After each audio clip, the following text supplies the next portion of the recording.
In today's walk and talk, we will discuss macros, all about macros. What are they and how can they help you in your weight loss and health and fitness journey? It's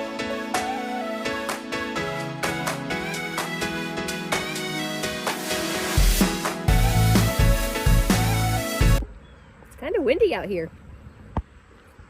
I am at a park today and I've got a little bit of time in between clients, and so I decided to go ahead and do my walk and talk.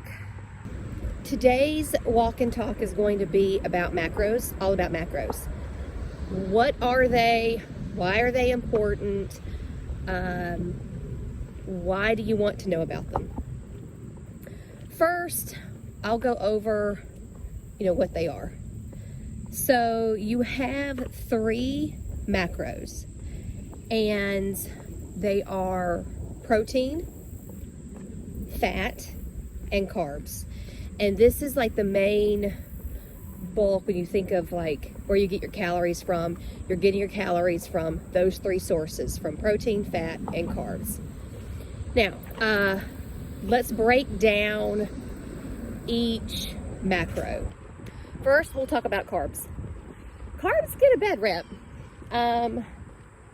A lot of my clients, whenever we first start talking about if they have weight loss goals, they always say they're going to cut out carbs. But it's not really that simple. It really isn't.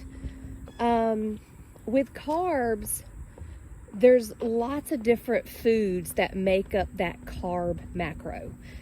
In the category, you have fruits and vegetables. You have nuts, seeds, beans.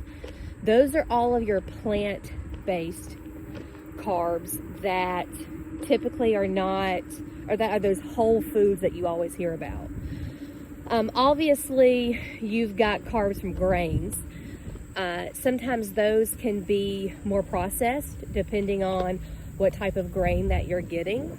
When people are talking about wanting to cut out carbs, a lot of times it's the breads, pastas, crackers. It's a lot of the more processed food that is trying to be cut out of your diet.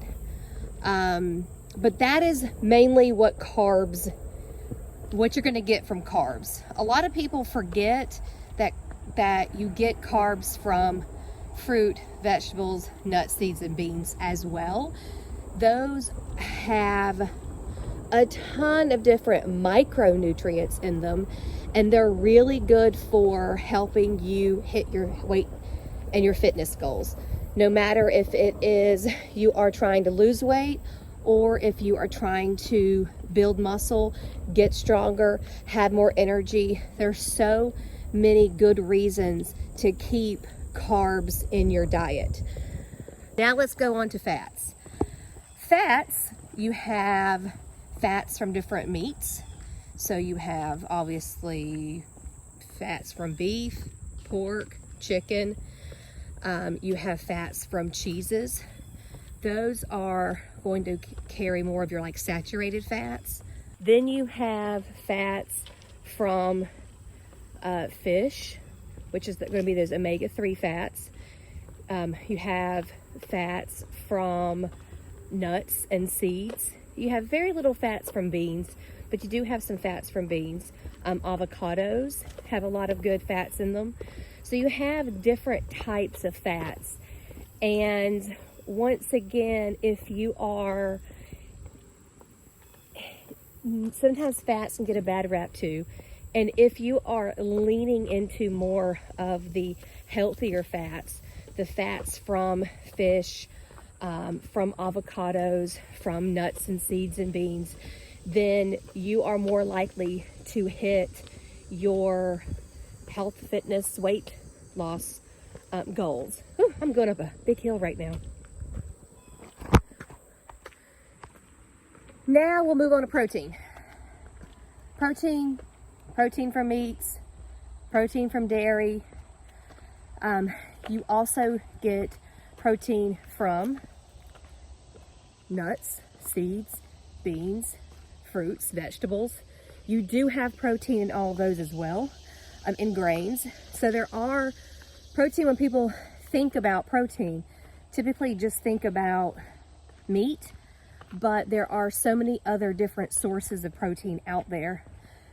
So once again, if you are leaning into like the leaner meats, or if you are focusing a lot of your protein on that plant-based side, then you are more likely able to hit those weight loss and fitness goals. With the leaner meats, you are going to have less calories, but you're going to get all that good protein from them. And then from the plant-based meats, you are going to get that protein from it, but you're also going to get all the good micronutrients that come along with anything plant-based. Now you know what the macronutrients are: protein, fats, carbs. Why does it matter? If you're getting in your recommended amount of protein, then let's say weight loss is your goal, protein is going to be incredibly important for you for several different reasons. One reason is by eating your recommended amount of protein, you are less likely to be hungry. I've really got a good example with this. My recommended amount of protein is usually around like 60 grams.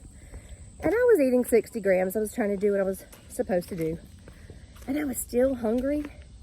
And my husband said to me one day, and sometimes you just have to hear it from outside sources, Deanna, maybe you need more protein. I mean, I do work out a lot. And so I thought, okay, let's give this a whirl. And so now I'm trying to go more of like the 90 grams of protein per day.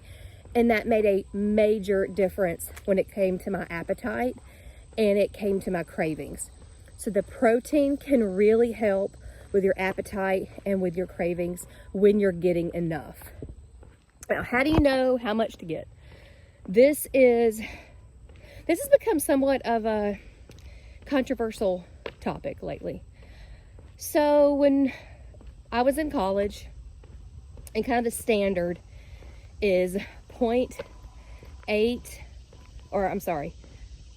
the standard is for every kilogram of your weight, you need 0.8 grams of protein. So if you weigh 150 pounds, you will divide that by 2.2. That's how many kilograms you weigh. And then you take that number and you times it by 0.8. That's how many grams of protein you should be getting a day. That's been the standard.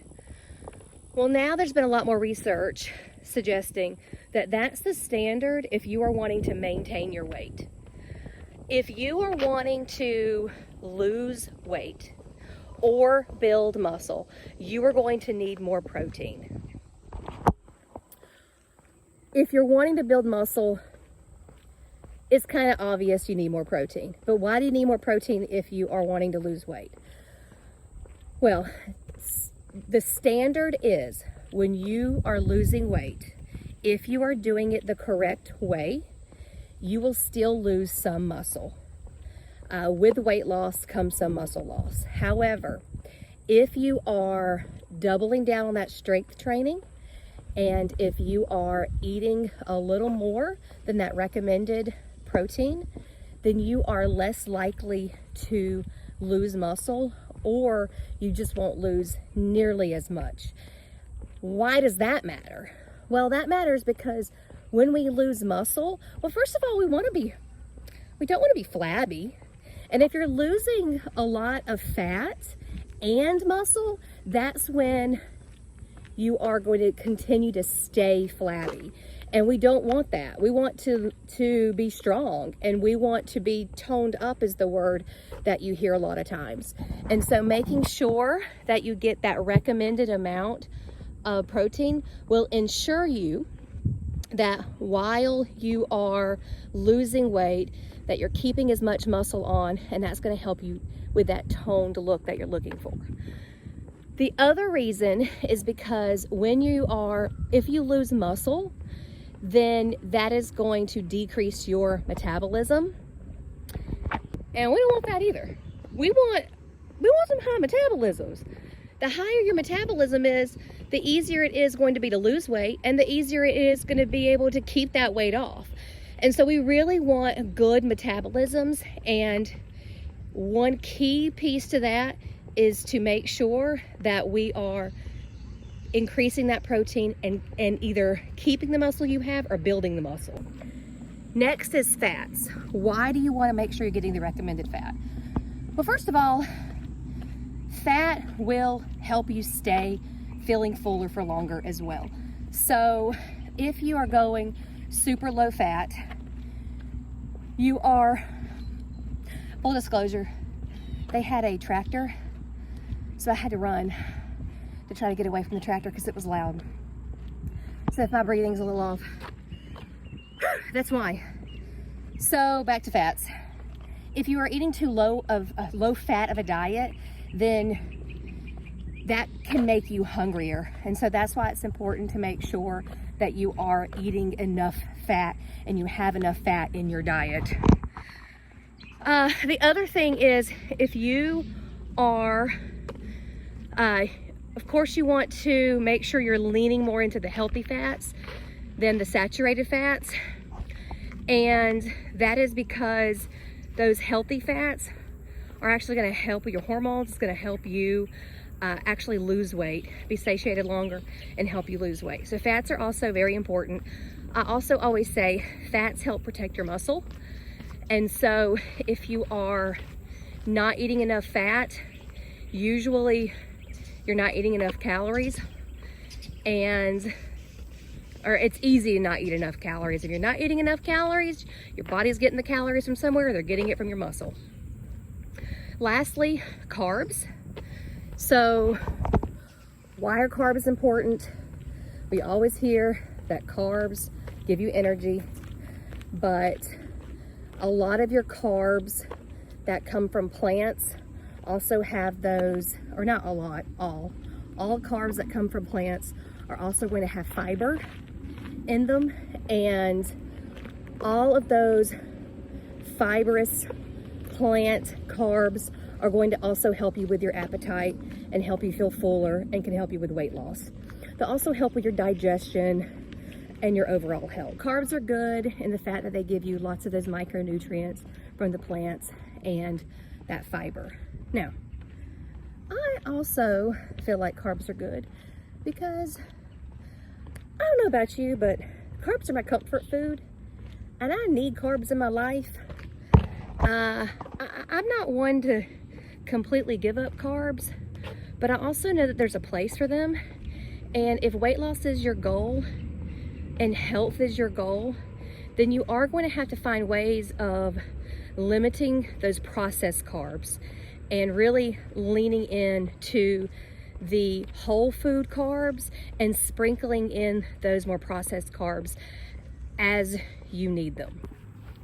Lastly, there is a breakdown typically of like when you hear people say they're counting their macros, there is usually a breakdown of what your entire diet should be consisting of.